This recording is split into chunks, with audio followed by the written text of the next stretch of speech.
first thing I want to talk about is really setting yourself up for success when you're starting an IV.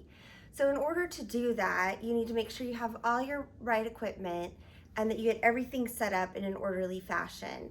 The other thing that you need to do that will be very helpful to you when you're at the patient's bedside is to raise the bed up all the way, or as far as you need to. We, as nurses, we tend to forget to raise beds, right? And we tend to slump over and we're working really hard to start that IV. But all you need to do is just get that bed up. There's no reason not to.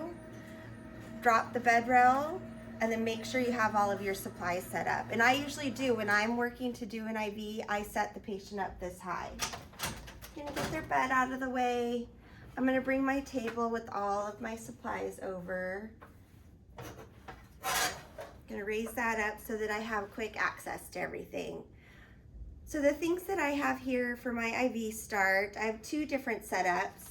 This is just extra supplies in case I need it. This is an IV start kit that they have at Enloe, which I love. And when I go to other hospitals, it's really hard when they don't have it. But basically what it has is everything in it that you need. So you open it up, it has the fabulous dressing that you can use to cover your IV start. It has the ChloraPrep that you can clean the skin area.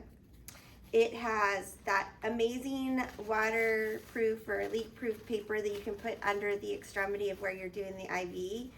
Because if you're anything like I was when starting IVs, I made a mess and I never held pressure at the right place. So we're gonna talk about that in your training.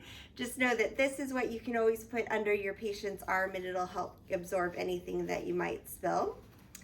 It comes with the 2x2, so you have two 2x2s. One you can use for pressure, one you can use to put under the IV start, which I will show you when I do the IV start. And the other thing is it has tape and a tourniquet. So the tape is there to help you secure the IV. This is meant for the preliminary securement, and people do some really funky things with it, which I will show you, but I'm also going to show you the right way to do it because there is a certain way for these. And then typically I'll have two pieces of tape just kind of stuck to the side where I have them ready when I need them. So that's if I have that set up.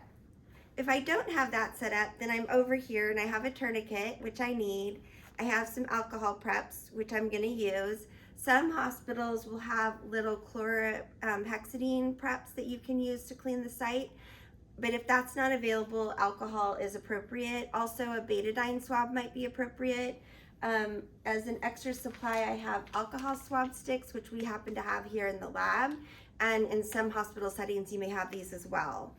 Then I have a 10 ml saline flush that I'm going to use to get to flush the line once I get the IV in. And then I have my pigtail or my extension set, and I'm gonna connect my saline to this to get it all ready for my IV start, which I'll be showing you in the next video. But please, please, please, if there's anything I can get across to you is to make sure that you raise your patient's bed and that you have all of your things ready for you and handy. And of course, I'm missing one important thing that I hope you guys realized, and that's gloves, which I have just right over there and I will have on when I go to do the IVs.